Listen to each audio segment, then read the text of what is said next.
Welcome out to Redcliffe. We're back at Redcliffe Plantation today. My name is Ranger Chelsea, and we have a guest, Lauren Virgo, from the Aiken County History Museum. And she's joining us, and we pulled some really cool pieces from our collection and the Aiken County History collection as well. And we're going to show you how to preserve some of these pieces, how to take care of some of your own pieces that you might have at home. Great. Well, thank you so much for having us here. And we're glad to reach out to the State Park Facebook group and show you some of the cool artifacts and how you can take care of them at your own home. Of course, in an ideal world, all of our homes would be 70 degrees temperature, which would be magnificent. There would be 50% humidity, which again, whew, yes, yeah, nice. But in an ideal world, our houses are not like that. And here at Redcliffe, I know that y'all don't have humidity control or temperature control either. It's something that we struggle with, especially with historic buildings. But we're here to show you as best we can what you can do for your artifacts at your house with our ever fluctuating temperatures and humidity of the South, as we love our area so much for the humidity. So some of the things we're going to talk about here are what we call preservation. And a lot of y'all might be saying, oh, are we going to see some cleaning of artifacts? Or are we going to see some, like, I know, some delicate microscopic work where you're just taking a wooden toothpick and cleaning an artifact? No. So there's actually preservation, restoration, and conservation. So preservation is what we're doing here today, and that is maintaining an artifact in its current condition and preventing further harm to it. There's also restoration, which you might do with like a house, where you're actually restoring the object or the building to its original status, whether or not that concerns the best preservation methods or not. It's just a fact of restoring it. And then there's also conservation, which you pay a professional for, and they go to school for, and they get lots of training. And yeah, and conservation is done by these brilliant people who they might take a historic painting and they'll infill it with reversible paints and things like that, and they'll delicately scrape off, the old varnish and things like that. So we're not going to go into that because you'd have to pay me way more money to get me to do that. But we're talking about preservation, and I think, Chelsea, you have some wonderful things here to show us. Yeah, so we pulled some cool pieces that a lot of our visitors don't normally get to see because we try to store them away and protect them. Avoiding light is a big thing for photographs, works on paper, artwork, which is what we pulled a lot of today. So we don't want those direct UV rays, direct sunlight touching them. So we have some photographs that we'll start with. We have a lot of documentation at Redcliffe Plantation. So some of our oldest pieces is what we'll look at first. We have some ambrotypes, daguerreotypes, and tintypes here. This might be one of our oldest images here, and this is of Catherine Span Hammond. It's kind of reflective because it's daguerreotype, yes, so it's kind of hard to see. Yeah, it's etched into metal, and the issue that you have with daguerreotypes is a lot of them do have a silver backing and or a silver finish to them, and you get that sort of natural tarnishing that occurs to silver when it hits oxygen. And so all it would take is a simple, little gap in the framing to allow that oxygen in, and that's why it's sort of creeping ever closer to the actual image. Now the best thing for that would probably be to store it in an environment where you're not allowing the oxygen to seep in as much. Maybe putting it in an acid-free box with some acid-free tissue paper, or maybe a Tyvek enclosure.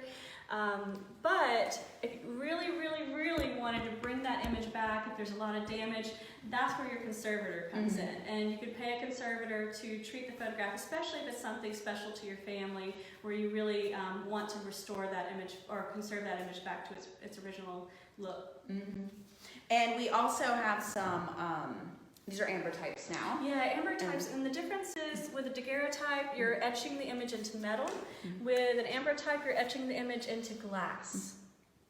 And it looks kind of 3D, we notice on some of these other ones. And it's so cool, and they've printed the negative onto the glass, and then they've backed it with a sort of, you can see the flakes coming from the black paint, and that black paint was applied to the back of it to make the image pop, and you get the positive.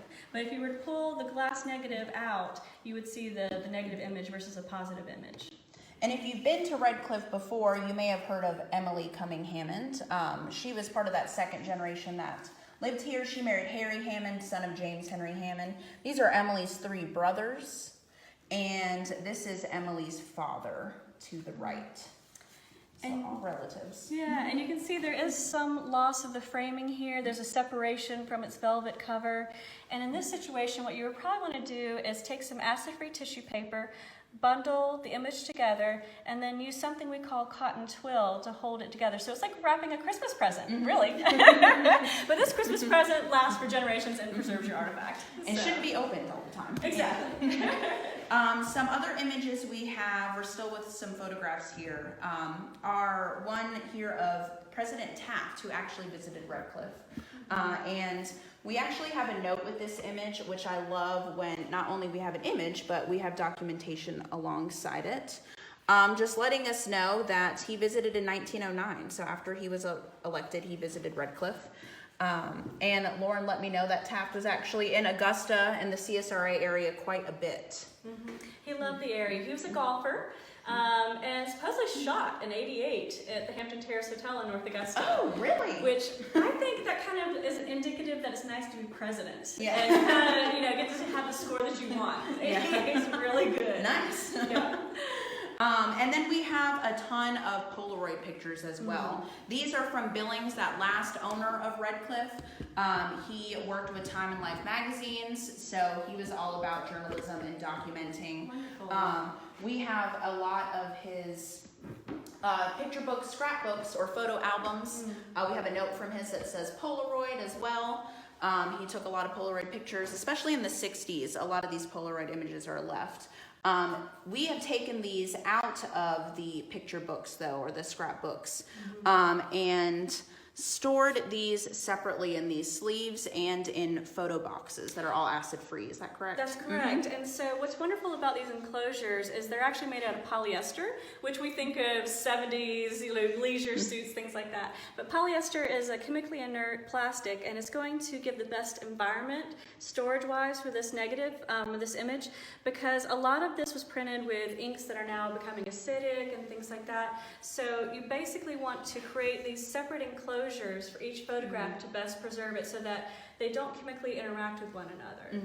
And we have an example of what you can do so this is a photograph or postcard scrapbook from our collection at the Aiken County Historical Museum, and it's on this highly, highly acidic black paper, almost like a construction paper. And you can see here that they have been taped in to the album. And number one, that's bad because you're adding acid from the tape to the already acidic paper, but it also makes it very difficult for removal without damaging. So if you can remove your objects from your scrapbooks safely without damaging them, that's probably the best way. If you cannot remove them from your environment, what we have is some tissue paper here. And what you want to buy is buffered tissue paper. There is unbuffered and buffered tissue paper. Buffered tissue paper has chalk in it, and it actually will help create a neutral pH so that, say, the writing on this postcard doesn't transfer its ink to this beautiful postcard over here. And you would just take a sleeve of acid-free tissue paper, place it in here, of course, much flatter, not as crumpled as this is, and then you would intersleeve them with each page, and that way you're preserving the album if you cannot take it apart. I was reading a blog on the Smithsonian because we're always constantly educating ourselves, trying to figure out the best way to preserve artifacts, because something we did 10, 15 years ago may not be safe nowadays. So I was reading a blog and it said for the Smithsonian to not separate your scrapbooks, that actually the scrapbook itself is an artifact of its own collection.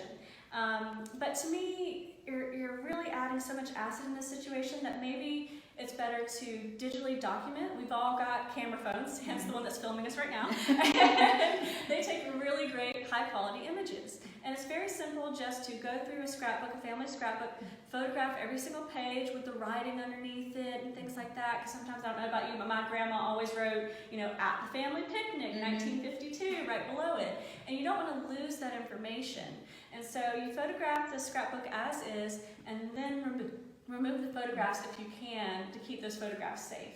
And while removing these photographs, should we have clean, dry hands? Should we be wearing gloves? You should eat fried chicken first, and then drink a big soda, and then hand it out. Sounds like my afternoon. Exactly, I know, that's me.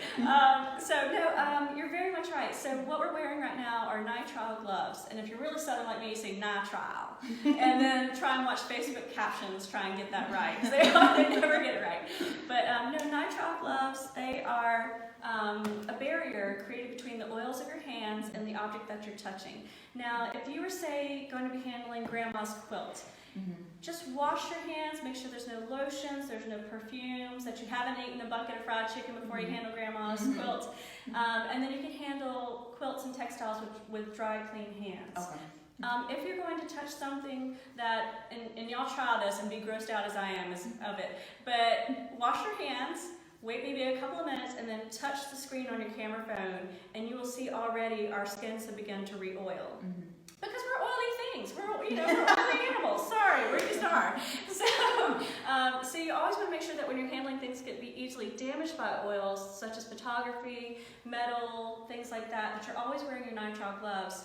And if you have any question whatsoever about should I handle this with gloves or should I handle this with bare hands, opt out or opt into the gloves just to make sure. It can't be too safe when you're handling something that's 100 years old or 200 years old, and that you want to last for another 100 years. Yes. Awesome. So, thank you. You're welcome. Let's move on to our next item. We've got another work on paper in a way. We've got some books. You've seen me film a lot of books so far. This is an 1844 edition of the Iliad. So I love this one, though I can't open it very much. But we have a book cover here, a book casing, which may be the best option to store some of your really old books in like this. Agreed. Because when you're handling books, the weakest part is going to be the spine. And that's what we tend to reach for when it's on a bookshelf. So you're constantly putting stress on the spine as you pull it on and off the bookshelf. And we see some of that here, Exactly. You've got this cracking and this embrittlement to it, especially with leather, with the older books. Also with some of the leather and older products, you have to be aware of arsenic. Tanneries used to use arsenic because it kept little critters from eating the leather. So if you're ever handling an old leather scrapbook or an old leather book, again, it's best to wash your hands immediately after or wear gloves while you're handling it. But these kind of acid-free enclosures are fantastic. The ones that are sort of perforated like this are great because then you can custom fit them to the size. And you may see a little bit of adhesive on the dots to close it up, but that's very minimal, and that's totally something that's a common practice in working with museums. And then this enclosure now protects your book from handling and allows it to stay safe for another couple hundred years. Awesome. I love this book. I just want to read it right now. Yeah, it's so beautiful. So what else do we have on this layout here? Well, I brought you a treat. Oh, I did. More documents? Exactly. And this is from our collection at the Aiken County Historical Museum. And of course, I knew I was coming to Redcliffe today, so I had to bring some of the Hammond family documents that we have in our collection. They're everywhere. Yes.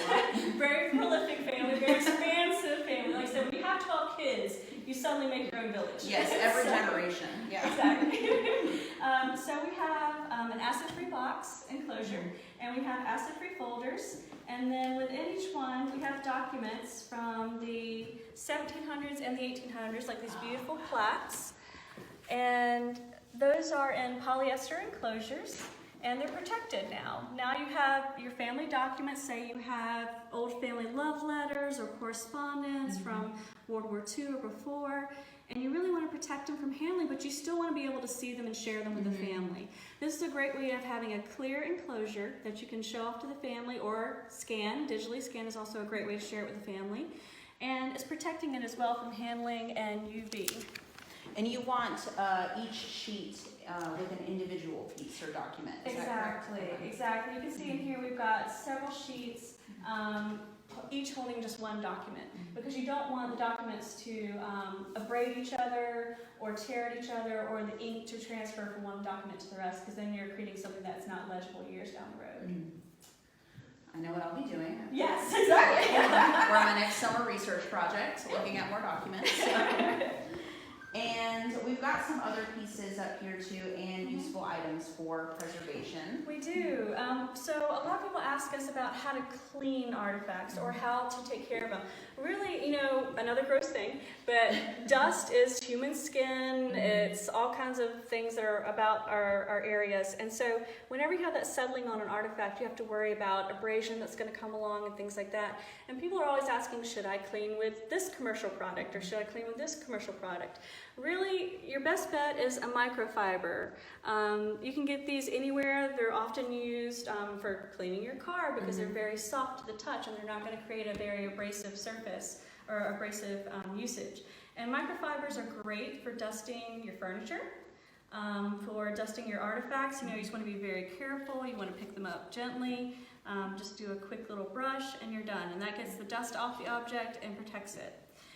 What you can also use is if you have some wood artifacts or some leather artifacts that have lost their moisture and are becoming brittle because of that, you might see some dusting coming off of your leather artifacts because of it. There is an approved product to restore moisture to your wood artifacts or your leather artifacts, and that is Renaissance wax. And you can get this on any website. You can Google it and find it real quick. But it's just a simple white paste. And museum professionals use it very lightly. Just do a light little surface glazing of it, and then you can buff it out very gently, and then you've restored humidity to, or moisture to your leather objects so they don't rot on you. So. And what if we have just random little objects such as these, this perfume bottle from 1830s, 1850s, and we have a little pocket watch as well. What's the best way to wrap those? Is that what you suggest if they're not out in the open? Sure, yes. So if these are not going to be out on display, and say you're a china cabinet or something like that, and you want to take good care of them, we have lots of different sizes of boxes at our museum for different size artifacts. This is just one of our smaller boxes, but you can get a box to fit really any artifact. You can get it to fit a hat, a pair of shoes, a sword, if you have a family sword or gun. Ooh. And if you do, you're ready for the apocalypse. Sword, yeah. So yeah, you're done. We've got a sword here. Exactly. So what you want to do is create a little nest in the box for your objects. I'm going to actually set that down right now. And you want to create just a little bed for it. So it's not loose moving around. Exactly, because you don't want it to to bump into the corners and scratch and things like that. And then you just nest it in there, and then you can use either the tissue paper you have in the box, or if you want to use some fresh tissue paper and really stuff it in there and create so that if you pick it up, if it flips over, if it tumbles, it's not going to bump around and things like that. Say you have a family ring or a little watch piece, and you want to keep track of it, then you can just easily buy these little enclosures and tuck it down in there. And then what I do with my own house, with my own family artifacts, is we have these acid-free tags, and they are super cheap. You can get them in bags of 100, and then on pencil I'll write great-grandma's ring, or my grandfather's watch, or something like that, and I just tuck it in there with it. Or if you wanted to, you could attach it to your artifact like that, basically so that you don't lose track, so that your grandchildren or your great-grandchildren or your great-great-grandchildren down the road know how special this artifact is to your family and what it means and who it's attached to, so that you don't end up later going, well, I don't know who that is, and then they put it in the estate sale, not knowing that it's a treasured family piece. Or if random museum workers are going through Exactly. 100 years later. Exactly. But acid-free is always the key there, right? With all of these preservation pieces. Yes, and it's actually becoming very easy to get your hands on acid-free materials. It used to be you could only buy them from museum specialty companies, but most paper nowadays that you can get at Office Depot is acid-free. So if you want to buy some acid-free paper, just make sure you're not using pen, because again, the ink from the pen could transfer to your book or to your photograph. But you can just cut these acid-free paper into strips and tuck them into your books and just say, book from great granddaddy, or book from aunt so-and-so. Or if you want to put, this and just stuff it inside the perfume bottle or something like that. If yours isn't delicate like this one. It's a little more sturdy. This one I probably don't stuff anything into, because I'm trying to get it out and you break the glass. But you could easily just write a little note, put it on the acid-free paper, and then tuck it with your object. Okay. Yeah. I think the last piece we haven't gone over yet on this table as far as preservation is this. I'm not brushing my matted dog with this, am I? Oh, no. He needs a brushing. Exactly. So what do we have here? We have a hose attachment, And so, Okay. yeah, to a vacuum. And these are great. I knew that. Okay. These are great because they can be used to clean your artifacts. They are a little bit softer. Sometimes you want to look for a natural fiber instead of a processed fiber or a synthetic fiber to brush your artifacts or whatnot. But these are also great too because say you have a quilt and you want to clean it. It's got a lot of dust on it. The Shelburne Museum in Kentucky is a great one. Oh wait, no, I said that wrong, didn't I? It's the Shelburne Museum in Vermont. I was believing you, anything you Thank said. you. Yeah, I'm the expert. But they recommend that when you're cleaning a quilt that you actually take a bit of plastic mesh like you might see in your window screen or something like that. They tape the edges off so there's nothing that's going to catch on your quilt. And then you can take your vacuum and you can go over very lightly that mesh and clean. You'll lay the mesh on the material. You do, yes. So you lay the mesh on the material, and what you're trying to do is you're trying to create a barrier between the quilt and your suction so that you aren't sucking up threads and thereby destroying the quilt. You really want to do a gentle cleaning. If you have a vacuum that allows you to do different power settings, so you can do a low suction or things like that, go with the lowest level that it'll offer so that you just do a nice gentle cleaning. You can do that with an upholstered chair. You can do that with your sweaters, things like that, or your shawls. As long as it's not silk, as long as it's a cotton material or a wool material, something that'll stand up to a little bit of suction, then you're fine. But this is a great way of using this and your household vacuum to clean some of your artifacts. What about lace? I'm sure a lot of visitors or guests might have lace, old wedding dresses. Would you be able to use something like that over lace? That is a With very good mesh question. on top, maybe? With mesh on top, I would think so. Again, if it's silk, I would stay away from that. Yeah. Silk is so friable. But if you're using a cotton or a wool, if you had wool lace, I don't know if that's possible. A wool wedding dress. Exactly. Ooh, that'd be scratchy and uncomfortable. And then you stay on top of it, and I got married in July. And you're like, doggone it. But yeah, so you could easily use that as well. I have been asked before about washing or cleaning. That's something I usually try and stay away from. I would hate to advise you to wash great-grandma's quilts and hand wash it. Never push it in the washer, dryer kind of system. And then the dyes run and it's ruined. So I'd always say if you do have a question about dyes or materials or washing something like a baby's christening gown or something like that, go to your local professional or go to your local conservator and ask them their opinion on whether or not it's safe to wash that particular object, because it's a case-by-case basis really with that. Okay, great. Well, let's continue with this quilt. Yeah! How might we want to store something like this if you have a quilt in your home? Yes, so ideally, if you have a quilt in your home, it's best to lay it flat. But unless you have 20 bed surfaces for all the quilts that you've got in your family collection, it's probably not feasible. And so we do recommend that with cotton quilts or any sort of fabric like this, that you could roll it if you wanted to. You could get an acid-free tube, you could roll it on the acid-free tube, and then you could encase it in muslin. And if y'all have never seen muslin before, it is an unbleached cotton fiber called muslin, and you can get it at your local stores, fabric stores. It's usually very cheap, maybe $1, $1.50 per yard. So it's very affordable. You'll want to wash it in something that has no dyes, no fragrances, things like that. So something that you might use like a baby's laundry detergent kind of thing. So, and you can use this to, if you were to say roll your quilt and put it around a tube, then you can take this muslin and wrap it around that, and there you've created a cover so that you're not getting dust directly on your quilt, you're getting dust on the muslin, which can be removed, shaken out, or washed, and then reapplied to the rolled quilt.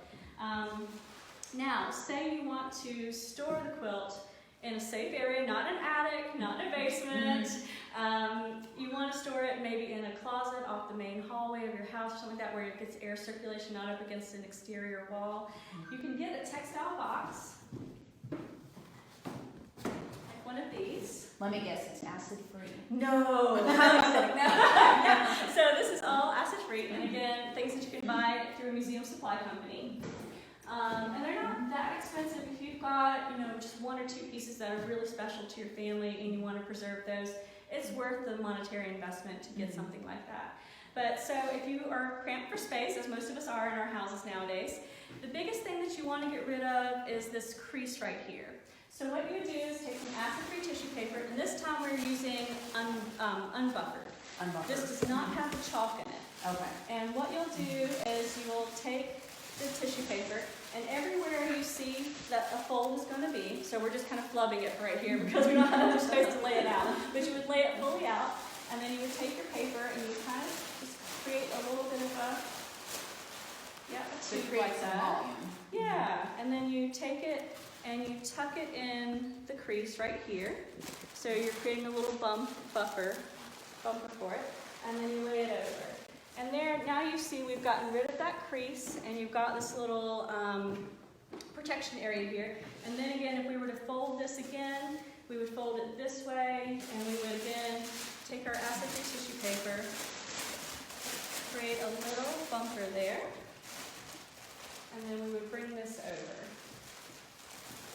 and things like that. So ideally, you would then stuff this little corner out right there to keep that crease from there, and then now it's at the size where you can place it in your acid-free tissue box, or acid-free box with your tissue paper in it.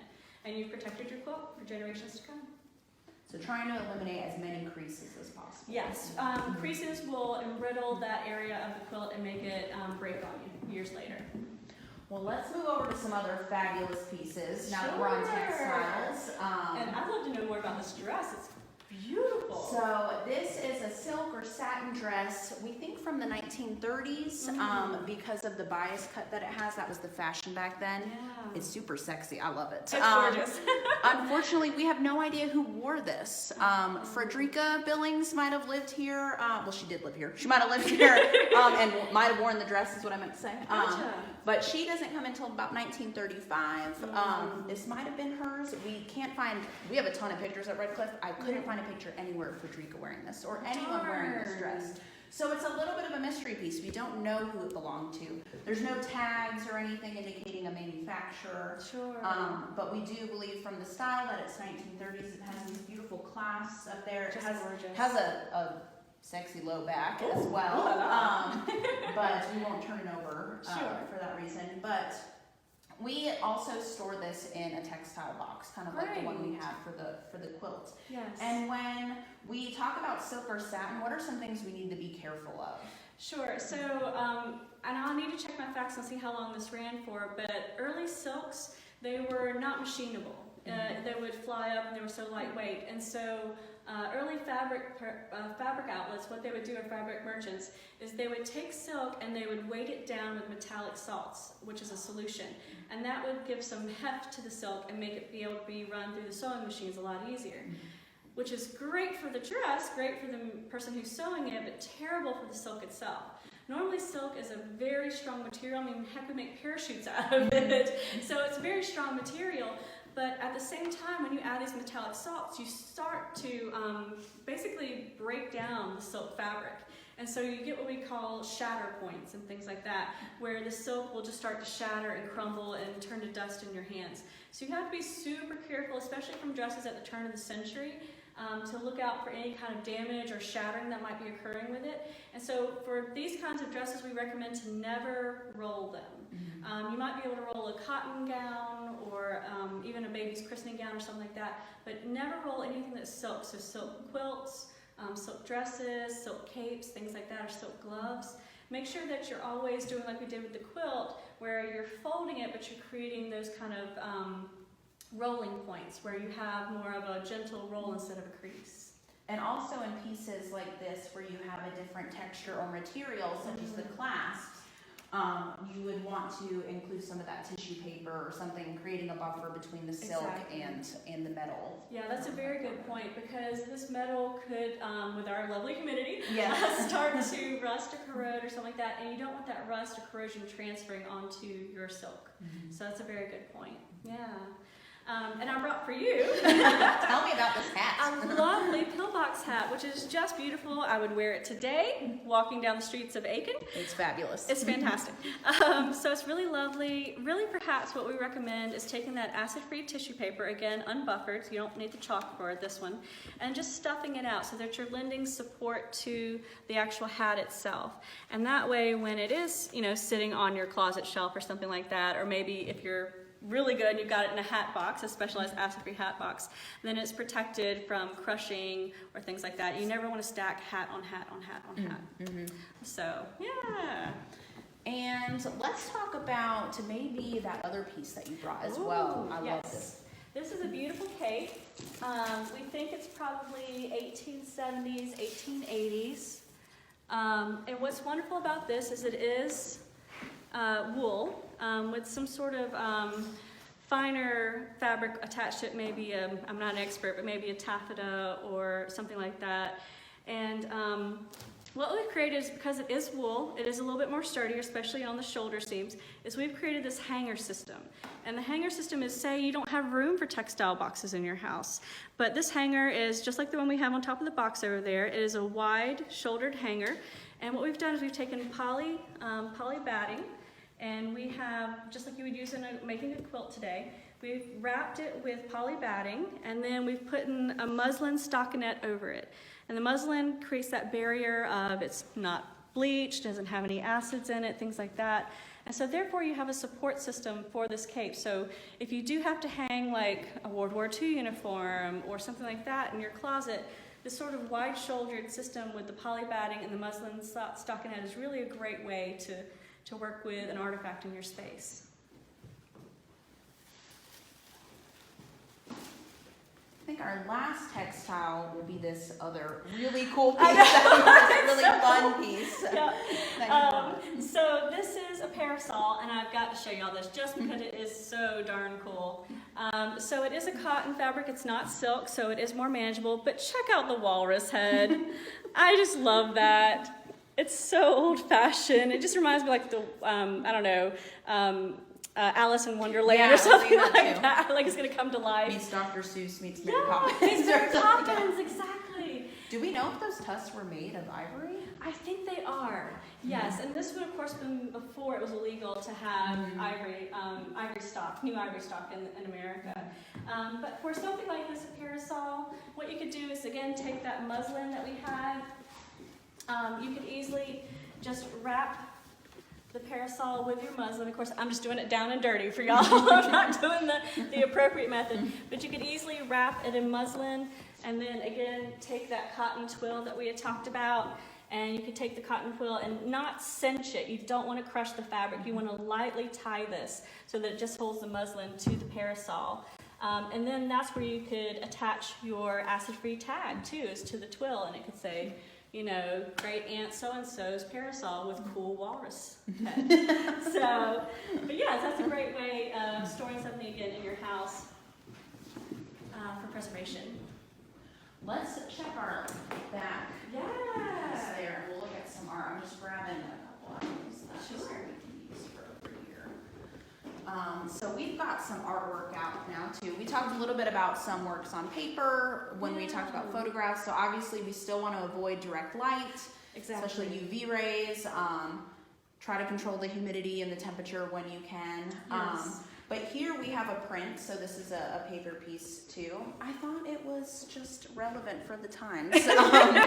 This is 2 of 4 images that were created in 1819, actually, illustrating the effects of yellow fever.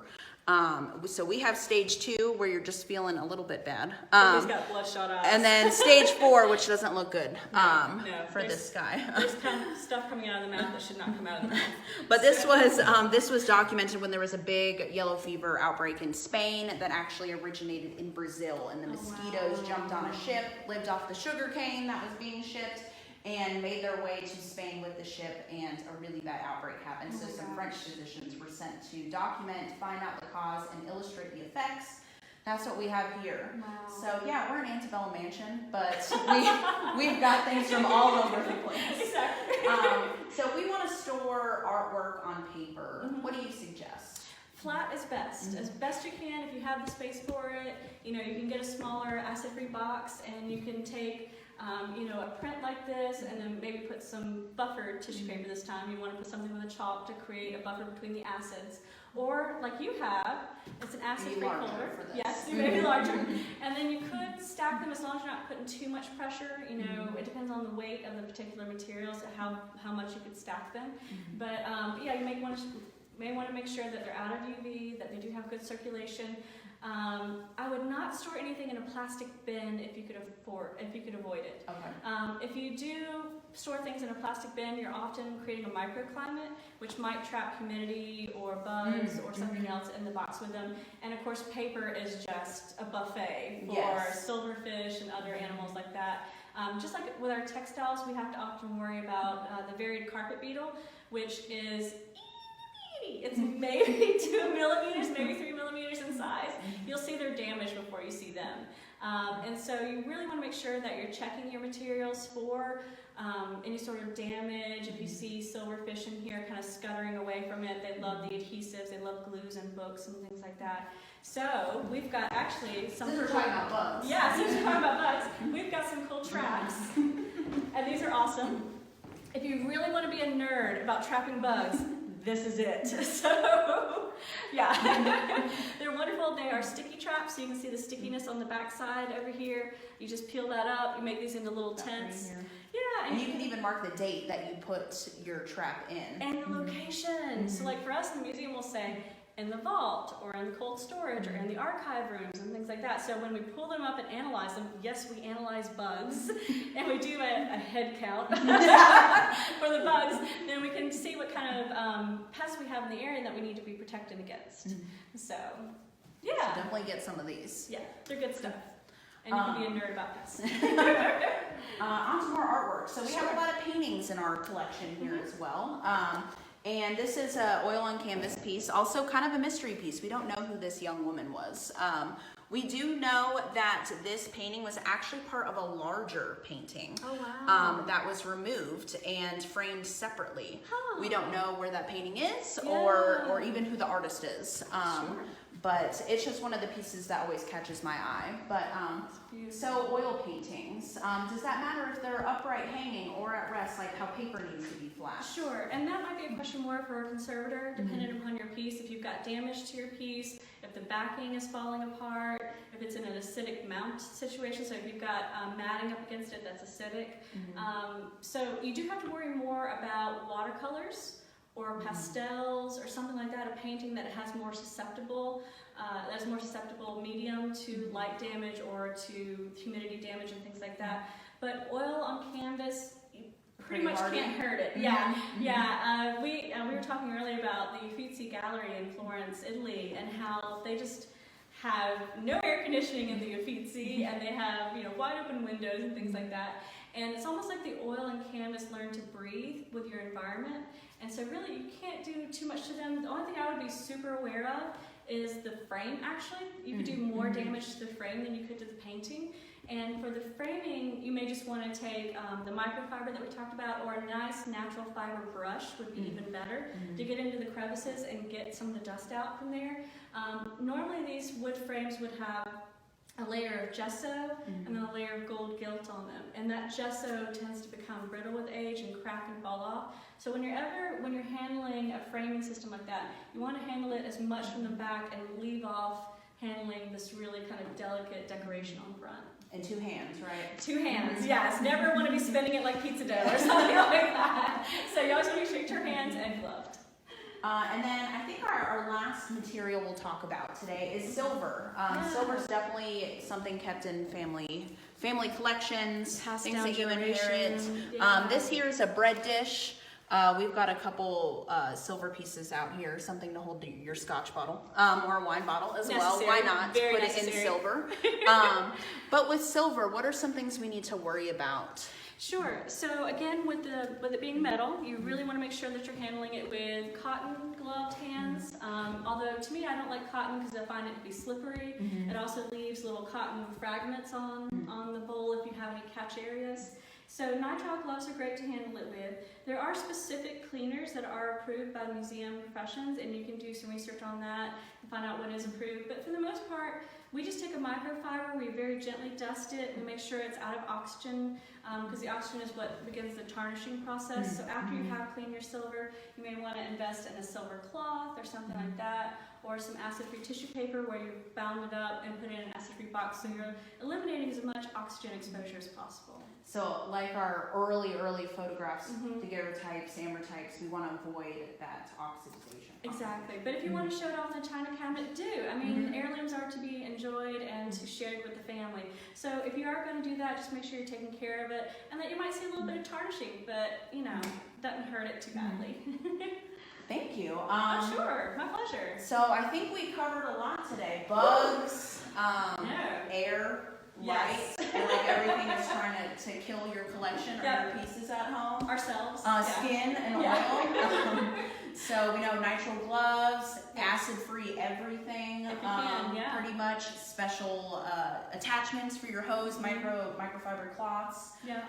Those are some key things. Exactly, and no garages, no basements, no attics. Make sure if you want your objects to stay around as long as you can, put them where you live, because you're comfortable where you live, they'll be comfortable where you live. Yes. So making sure that you take care of your artifacts so that your future generations can enjoy them and hear stories like we've shared with y'all today. If you have any questions about any of the objects you see, maybe questions for Lauren or for myself or State Parks, drop them in the comments. We'll try to answer them and get them to you as soon as we can. So thanks for joining us today. Thank you all. Bye. Bye.